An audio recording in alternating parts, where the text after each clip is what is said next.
पूछूंगा। सबसे पहले मैं थोड़ा बताना चाहता हूं आप लोगों को कि देखिए, कुछ चीज़ हमें कम पढ़ना है, कुछ चीज़ हमें ज़्यादा पढ़ना है। तो कौन सा चीज़ कितना पढ़ना है, ये कंपटीशन के टीचर को ध्यान रखना पड़ता है। ऐसा नहीं कि कोई भी चीज़ हम ज़्यादा पढ़ा दें। जैसे मान लीजिए विटामिन सी हमें 60 मिलीग्राम रोज चाहिए, तो 65 भी देंगे, 70 भी देंगे। तो मैं एक चीज़ और जानता हूँ कि विटामिन सी वाटर सोलोबल होता है, इसलिए आप पानी पिएंगे पेशाब में घुल जाएगा और बाहर हो जाएगा, उसका साइड इफेक्ट आपको नहीं होगा। लेकिन वही अगर विटामिन ए हम ज़्यादा दे दें आपको, रेटिनॉल जो हार्डली 0.2 मिलीग्राम रोज चाहिए, अगर उसको हम 100 मिलीग्राम आपको दे दें तो निश्चित ही आपके पेट में गैस बनेगा और उल्टी होने की संभावना बढ़ जाएगी, मिचली होने लगेगा। और यदि अगर 500 दे दें तो क्या हाल होगा, आप अंदाजा लगाइए। कैल्शियम एक व्यक्ति को ज़्यादा से ज़्यादा, वृद्ध व्यक्ति को भी 1000 मिलीग्राम 24 घंटा में चाहिए। मिलीग्राम नॉट ग्राम, माने 1 ग्राम, इससे ज़्यादा कैल्शियम की आवश्यकता नहीं है। अब यदि उसको हम कैल्शियम दवा के रूप में 5 ग्राम दे दें तो आप सोचिए कि उसका डेथ निश्चित है, कोई नहीं बचा पाएगा, क्योंकि वो मांगता है 1 ग्राम। 1 ग्राम से ज़्यादा नहीं देना, उतना ही बॉडी को यूज चाहिए। हाँ, नेचुरल रूप से हम दूध दही ज़्यादा खा सकते हैं, ज़रूरत बस जो है आपको दूध में कैसीन के रूप में और दही में कैल्शियम पैराकैसिनेट के रूप में मिलता है। कंपटीशन की तैयारी में और एजुकेशन में भी यही है। देखिए, नॉलेज के लिए दुनिया पड़ी है, हम कितना हो पढ़ सकते हैं, शिक्षा की कोई सीमा नहीं है। न मैं जानता हूं और न हमको लगता है कोई एक आदमी शिक्षा का सीमांकन कर सकता है। ज्ञान जो है बहुत है। तुलसीदास जी स्वयं जब लिखते हैं तो वो राम के बारे में नहीं कहते हैं, वो राम के बहाने कहते हैं दुनिया को। वो क्या कहते हैं कि धरती को कागज करो, लेखनी सब बनराई, यानी धरती को पीट पीट कर कागज बना दो और लेखनी सब बनराई, यानी कि जितना जंगल के लकड़ी है सबको काट के कलम बना दो। धरती को कागज करो, लेखनी सब बनराई, 7 समंदर मसी करो, हरिगुण लिखा न जाई। यानी 7 समंदर को स्याही बना दो। मसी माने स्याही, मशी पत्र बोलते हैं उसको, इंक पॉट को, जिसमें स्याही रखा जाता था नहीं, द्वात, फारसी में द्वात बोलते हैं, मशी पत्र नाम था उसका, अंग्रेजी में इंक पॉट बोलते हैं। तो धरती को कागज करो, लेखनी सब बनराई, 7 समंदर मसी करो, हरिगुण लिखा न जाई।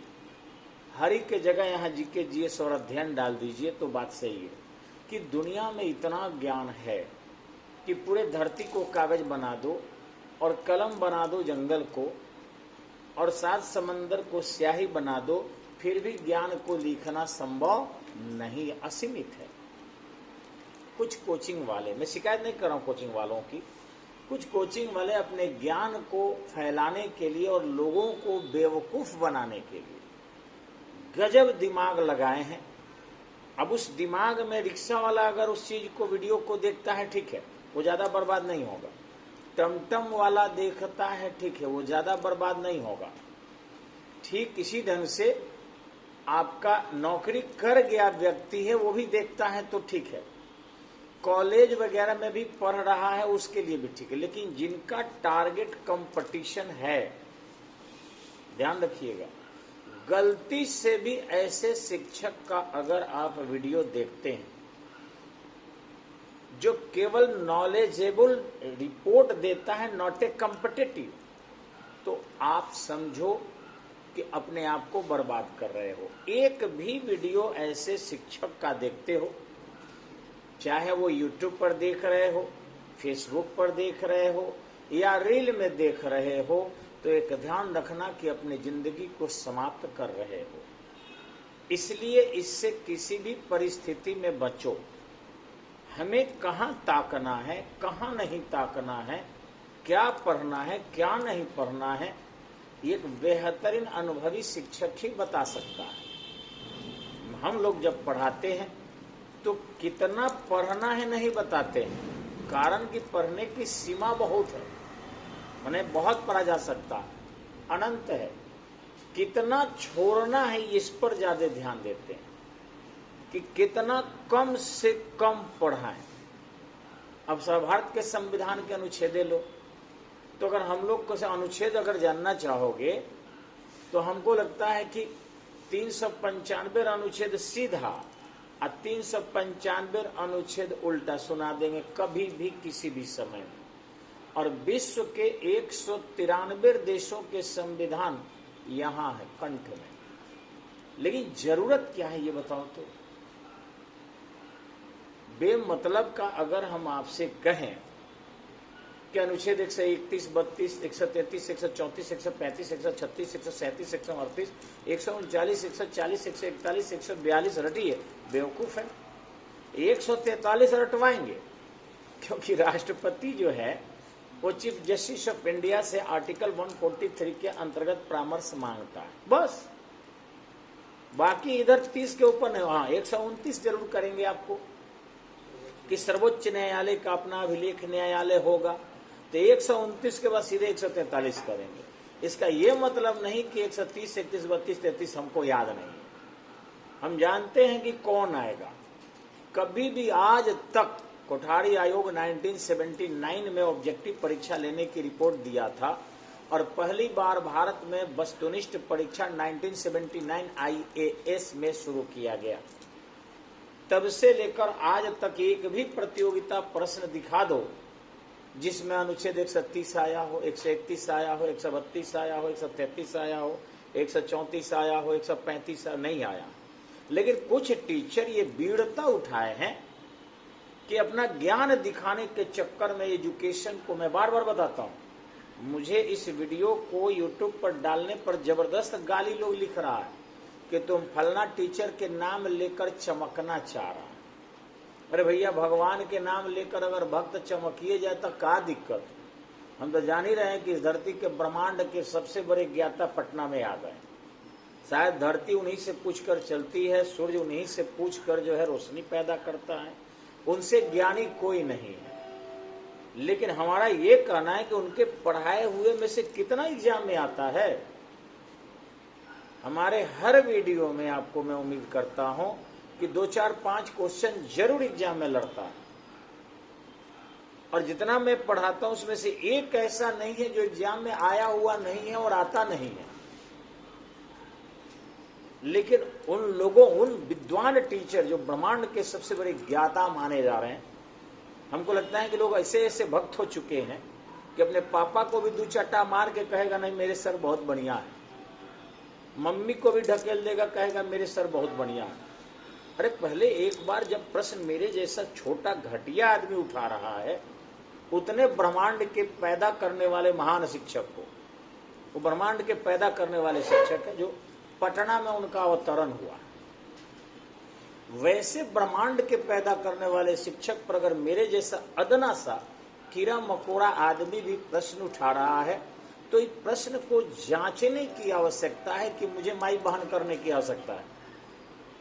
बड़े पैमाने पर लोग देख रहे हैं कि मेरे मेल पर खाली गाली लिख रहा है, तो चाहता है उनका कंपटीशन करके अपना इज्जत बढ़ाना, तो उनके धुल में नहीं लगेगा, तो उनके कन में नहीं लगेगा, तो कभी तुम्हारा साथ खानदान नहीं उनका बराबरी कर सकता। खाली गंदी गंदी गाली आ रही है। मैं जब जब देख रहा हूँ उसको खाली क्या कर रहा हूँ, हाँ डिलीट मार रहा हूँ। कुछ लोगों को तो ब्लॉक कर दिया हूँ, इतना गाली वो ठिका ले लिए है। मैंने जमशेदपुर मेरा लिखा हुआ था तो कहे जमशेदपुर पहले सुधार तो। मैंने देखा जमशेदपुर तो मेरा सही है, वो भी रहता, हम लिखे रहते, वो बुक का प्रिंट था। मैंने हर जगह तलाशा, हिंदी डिक्शनरी से लेकर और गूगल तक वैसे ही जमशेदपुर लिखाता है। लेकिन अब बेवजह क्या था, तू अपना जमशेदपुर पहले शुद्ध कर तो दूसरे के प्रश्न करना। गंदी गंदी गालियां लोग मेरे पास भेज रहा है। अरे भैया मुझे प्रसिद्धि नहीं चाहिए। बच्चों से मोह है कि इनको ज्ञान पिलाकर बेमतलब का और बर्बाद किया जा रहा है। हम जानते हैं कि विटामिन सी सुंदरता की विटामिन है, जरूरतें भर न देंगे। विटामिन ए बच्चे खाएंगे, लीवर में स्टॉक होगा, जानते हैं, लेकिन एक सीमित से ही ना लीवर स्टॉक करेगा, उससे ज्यादा नहीं स्टॉक कर पाता है, वो आउट कर देगा। नेचुरल लेंगे तो आसानी से आउट करेगा, आर्टिफिशियल लेंगे तो डैमेज होंगे। हम पालक हम अगर 1 किलो भी खा जाए सब्जी बना के, हमें नुकसान नहीं करेगा, लेकिन वही 1 किलो में जितना आयरन है उतना आयरन अगर हम कैप्सूल खा लें, जय श्री राम, खत्म काम। तो वही चीज है कि एक कंपटीशन की तैयारी करने वाले बच्चों से मेरा निवेदन है कि प्लीज हंसगुल्ले पर न जाइए। दूसरा, नॉलेज पर मत जाइए, कॉम्पिटिटिव नॉलेज पर फोकस कीजिए। आप निश्चित ही बेहतरीन करेंगे कि जो आप पढ़ रहे हैं वो आपके लिए कितना कामयाब है। अगर नहीं कामयाब है तो उधर हम घूमेंगे ही नहीं, देखेंगे ही नहीं। हमको बस जिंदगी भर पढ़िए, लेकिन नौकरी तक वही पढ़िए जिससे हमारी नौकरी हो जाए। क्योंकि हमेशा हम कहते हैं कि कॉलेज नॉलेज के लिए है और कोचिंग नौकरी के लिए है। कोचिंग में केवल नौकरी वाला चीज होना चाहिए, न कि नॉलेज की चीज होना चाहिए। और बहुत सारे लोग नॉलेज देने के चक्कर में नौकरी समाप्त कर दे रहा है और तनी मनी बर्बाद हो रहे हैं बच्चे। बाप रे बाप, 1.5 से 2 करोड़ लोग उससे जुड़ा हुआ है। और कुछ तो मजेदार बात देख के देखते हैं, माइयों देखती है।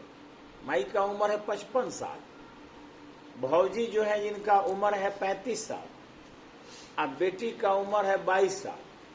अब तीनों देख देख के गप मारते हैं, बड़ी अच्छे टीचर है तो बड़ी अच्छे टीचर। मम्मी के लिए ठीक है 55 साल, अब उनके पास कोई कामें नहीं है, उनको नॉलेज चाहिए। भौजी को भी कोई काम नहीं है, अब उनको घर संभालना है। लेकिन बेटी के लिए क्या चाहिए? नौकरी चाहिए। अतः उनको नॉलेज की जरूरत नहीं है। नॉलेज के चक्कर में मत पड़िए, केवल कॉम्पिटिटिव नॉलेज लीजिए और नौकरी कीजिए। यही ध्यान रखेंगे आप तो आपको सफलता निश्चित ही मिल जाएगी। उसी के अंतर्गत हम आपको मानव शरीर में हृदय की धड़कन प्रति मिनट कितना होता है? 72। अब ध्यान रखेंगे ये एवरेज होता है, 72 टाइम्स हृदय की धड़कन पंपिंग करता है। हृदय टॉपिक कराएंगे तो विशेष कराएंगे आपको तस्वीर बनाकर। अट्रैक्टिव बहुत ज्यादा नहीं पढ़ना चाहिए, फिल्म नहीं है, एजुकेशन। तो ध्यान रखेंगे हमारे हृदय के 4 प्रकोष्ठ होते हैं।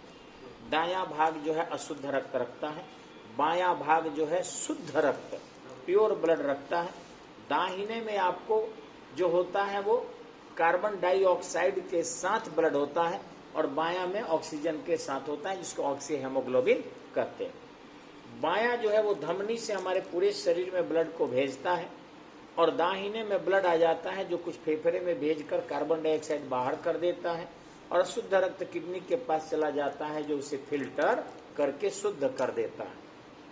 ध्यान रखेंगे, जब हम निद्रावस्था में चले जाते हैं तो कुछ लोग जो फिजिकल रूप से बहुत ज्यादा हरासमेंट का वर्क करता है उनके पल्स रेट बढ़ जाते हैं, यानी वो 72 से बढ़कर, नॉट बीपी, बीपी अलग है, प्रेशर अलग चीज है और पल्स रेट अलग चीज है। हृदय की धड़कन को पल्स रेट करते हैं। बीपी है कि आपके जो धमनी है और वेन है, यानी आर्टरीज है और वेन है, उस पर रक्त का प्रेशर कितना है, दबाव कितना है, वो 120/80 होना चाहिए एवरेज। लेकिन यहाँ पल्स रेट जो है आप जब सो जाते हैं तो आपका बढ़ जाता है, ये हो जाएगा 74, 75, 76, 77 हो जाएगा। इसका मतलब नहीं है कि आप बीमार हो गए। और कुछ लोग जो आराम का वर्क करता है उनके पल्स रेट गिर भी जाते हैं, वो 72 की जगह उनका पल्स रेट आ जाएगा आपको 70, 69 वगैरह। तो इसका मतलब नहीं कि वो बहुत ज्यादा बीमार है, लेकिन हाँ एवरेज होना चाहिए।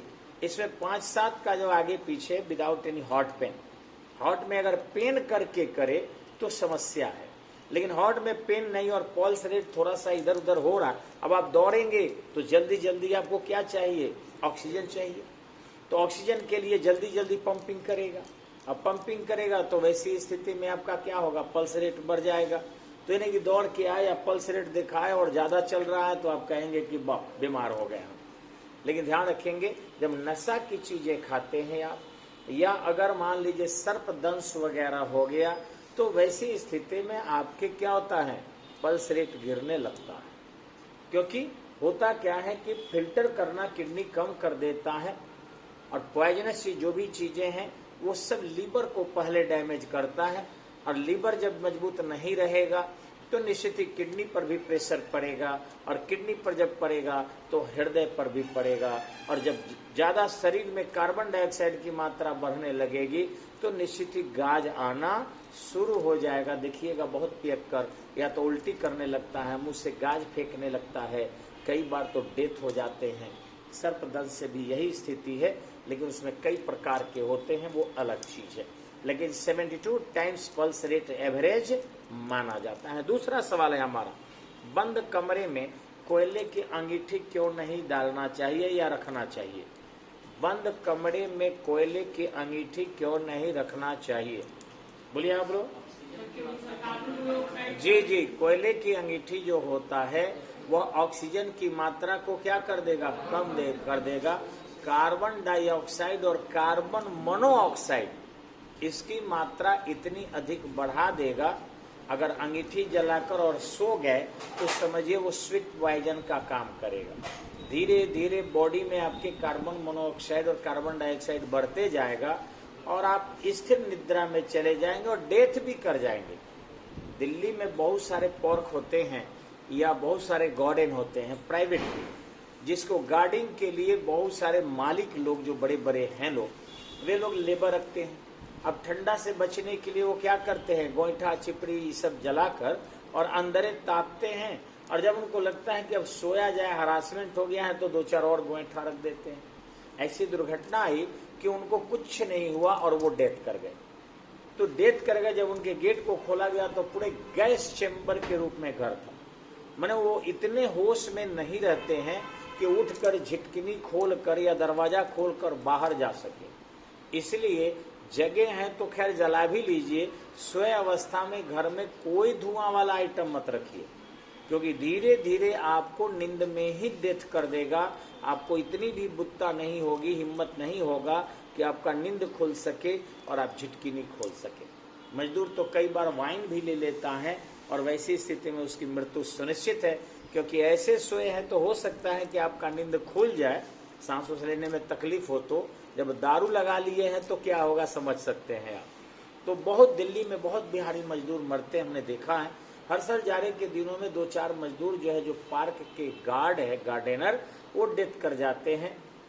यह जानते हुए भी वो समझदार होते हैं, वो खिड़की भी खोल देते हैं कई बार कि धुआं निकलेगा, लेकिन उसकी मात्रा इतनी ज्यादा हो जाती है कि वो धीरे धीरे जाड़े के दिन में धुआं भारी होता है, वो बाहर नहीं निकल पाता, उनके चरपाई तक ही रहता है और इस स्थिति में उनकी मृत्यु हो जाती है। नेक्स्ट सवाल है हमारा, इंद्रधनुष प्रायः वर्षा के बाद ही क्यों दिखता है? इंद्रधनुष सामान्यतः वर्षा के बाद ही क्यों दिखता है? आसमान साफ हो जाता है। बहुत बढ़िया। हाँ जी, आप ये मुंह के पास हाथ रख के नहीं बोलना है मेरे से। तो वर्षा के बाद ही क्यों? यहाँ ये सवाल नहीं ना है, वर्षा के बाद ही क्यों? सूर्य हमारे पीठ के पीछे, मतलब माने पीठ के पीछे सूर्य क्यों रहेगा? वर्षा जरूरी है। अब अगर उधर मुंह घुमा दीजिए तो जी सब लोग जान रहे इस क्वेश्चन को, लेकिन बताने में थोड़ा दिक्कतें आपको आ रही है। क्या है? क्लाउड, बादल। वाटर मोलेकुल्स रह जाते हैं क्लाउड में। हाँ हाँ।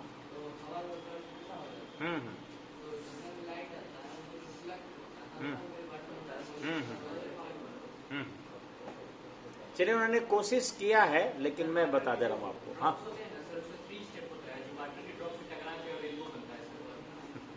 सब लोग जान रहा है, लेकिन देखिए इसमें कितना क्वेश्चन बनता है। इसमें बनता है कि इंद्रधनुष बनते क्यों हैं। दूसरा बनता है कि इंद्रधनुष सूर्य के विपरीत दिशा में ही क्यों बनता है। तीसरा होता है कि सूर्य जो है जब दोपहर में होता है तो इंद्रधनुष क्यों नहीं बनता है। नेक्स्ट है कि प्राइमरी इंद्रधनुष क्या होता है। उसके बाद है कि सेकेंडरी इंद्रधनुष क्या होता है। तो ये सारे बहुत सारे क्वेश्चन आप सबको खिचड़ी बना के दे रहे हैं। सभी क्वेश्चन के उत्तर माइनर तरीके से अलग अलग होता है। इसमें आपको ध्यान रखेंगे कि जब भी उत्तर दे तो क्वेश्चन के थीम के आधार पर दे। कहीं चारों कारण दे दिया ऑप्शन में, किसको मारिएगा यार। तो सबसे पहले है कि वर्षा के बाद ही क्यों। तो जो बादल बनते हैं वो 6 किलोमीटर से 12 किलोमीटर की ऊंचाई पर बनते हैं, और 6 से 12 किलोमीटर की ऊंचाई पर जो बनेगा आपको इंद्रधनुष, यानी सूर्य के प्रकाश उस पर पड़ेगा और वो परावर्तित होगा, तो जो 12 किलोमीटर के ऊपर लोग रहेंगे वो ना देखेगा। हमारी ऊंचाई 12 किलोमीटर से ऊपर है नहीं है, हम तो पृथ्वी सतह पर हैं, तो फिर हम कैसे देखेंगे। तो इसलिए वर्षा जब होती है तो वर्षा के जो कण है वो वायु में ह्यूमिडिटी की मात्रा बढ़ा देते हैं। तो वर्षा के बाद अब जब वायु में आर्द्रता की मात्रा बढ़ जाएगी, यानी वायु में जल के कण जब टंगे रहेंगे मेरे सामने सामने हमारे ऊंचाई पर, या थोड़ा अधिक या थोड़ा कम, और उस पर जब सूर्य की रोशनी पड़ेगी, प्रकाश किरण पड़ेगा, तो परावर्तित होगा। अब जब परावर्तित होगा और हमारे आंखों पर जब उसका प्रतिबिंब बनेगा, तो सूर्य सफेद कलर है तो 7 कलर होता है उसमें। वो 7 रंग जब इस स्थिति में हम पहुंच जाएंगे कि परावर्तित होकर एक सूर्य के घेरा जैसा ही वलयनुमा आकृति बन जाए, तो अलग अलग उसके तरंगदैर्घ्य होने के कारण अलग अलग प्रकाश की किरणें अलग अलग रिंग में नजर आती है। तो इस तरीके से इंद्रधनुष बनता। यानी मेरे ऊंचाई के आसपास जब वायु में आर्द्रता की मात्रा बढ़ जाए, तो जाड़ा में भी ऐसा हो सकता है, ऐसा थोड़े नहीं होगा, लेकिन जाड़े के दिन में है क्या कि कोहरा कुहासा इतना ना ऊंचा होता है कि सूर्य की रोशनी ऊपर से ही रिटर्न हो जाती है। लेकिन बरसात के बाद जो है जब बादल हट जाते हैं तो आर्द्रता की मात्रा हमारे ऊंचाई में अधिक रहती है। जो बारिश होने ही हुआ तो कुछ टंगा रहा, कुछ इवोपरेट हो रहा होता है, पृथ्वी सतह से वाष्पीकरण हो रहे होते हैं। तो वाष्पीकृत और दूसरा की वायु में टंगी हुई जल की मात्रा, ये दोनों जो है ह्यूमिडिटी की मात्रा बढ़ा देती है, और इस पर जब साफ आसमान से सूर्य की किरणें पड़ती है तो प्रकाश का परावर्तन होता है, और जब प्रकाश का परावर्तन होगा वही हमारे आंख पर प्रतिबिंब बनाता है। अब रहा कि सूर्य की रोशनी जिधर से आएगी उसी दिशा में न परावर्तन होता, अपवर्तन होगा तो दूसरे माध्यम में चला जाना, तब परावर्तन, यानी जिधर सूर्य उगा होगा, जिधर से प्रकाश डालेगा ठीक उसके दूसरे तरफ दिखाई पड़ेगा। यानी सूर्य पूरब होगा तो पश्चिम के तरफ इंद्रधनुष बनेगा, सूर्य पश्चिम होगा तो पूरब के तरफ इंद्रधनुष बनेगा। लेकिन जब दोपहर में रहेगा तो निश्चित ही हम कैसे देख पाएंगे, वो तो सीधे के सीधे या तो ऊपर निकल जाएगा, तो जब नीचे से प्रतिबिंब बन के सीधे अंतरिक्ष में चला जाएगा 90 डिग्री के कोण पर, तो फिर हम कैसे देख पाएंगे, थोड़ा बताइए। तो हम तो अपने सामने की वस्तु को देखते हैं, चाहे वो किसी दिशा में हो, नीचे तो सीधे कम दूरी है इसलिए मिट्टी दिखाई पड़ेगी, तो बनता प्रतिबिंब जरूर है लेकिन हम नहीं देख पाते, वो सीधे सूर्य से आया सूर्य में चला गया। तो इस तरीके से दिन में प्रतिबिंब यानी दोपहर में प्रतिबिंब नहीं बनता, जिसको हम नहीं देख पाते वो नहीं होता है, सीधी सी बात है। बरसाते में प्रतिबिंब बने या इंद्रधनुष बने जरूरी नहीं है, बादल भी होगा तो बनता है, लेकिन वो 6 से 12 किलोमीटर की ऊंचाई के ऊपर जो होगा वो देखेगा, हम नहीं देख पाते। तो हम वही देखेंगे जो वर्षा के बाद बनती है। तो इस तरीके से सूर्य के प्रकाश का पूर्ण आंतरिक परावर्तन है। प्राइमरी इंद्रधनुष में आपको पता होगा कि ऊपर वाले भाग में क्या होगा जी, रेड होगा, और नीचे वाले भाग में क्या होगा, बैगनी। और सेकेंडरी होगा तो छिक पलट जाता है। एक बार प्रतिबिंब बना यानी रेनबो बना, और यही रेनबो दूसरे तरफ अगर परावर्तित होता है तो उसको सेकेंडरी रेनबो कहा जाता है। आपके उत्तराखंड के चमोली में 4 रेनबो बनते हैं। एक तो हवा में बना, और दूसरा प्रावर्तिक, और दो पहाड़ों से बनता है, क्योंकि वो पहाड़ पर पड़े, सफेद प्रकाश माने पहाड़ है तो वो भी क्या करता है, पुनः प्रकाश को परावर्तित कर देता है। तो इस तरीके से आपको दो बादलों के कण के कारण और दो पहाड़ के कारण, अतः एट ए टाइम 4 रेनबो पूरे विश्व में वही केवल बनता है आपको उत्तराखंड के चमोली क्षेत्र में, ठीक है। तो वो एक्सेप्शन है, वो प्रवर्तन के कारण है और कोई कारण नहीं है, ठीक है। नेक्स्ट सवाल हमारा है, सैनिक जब पुल के ऊपर से गुजरते हैं तो कदम ताल मिलाकर नहीं चलते हैं, क्यों? इस प्रश्न के उत्तर अगले वीडियो में।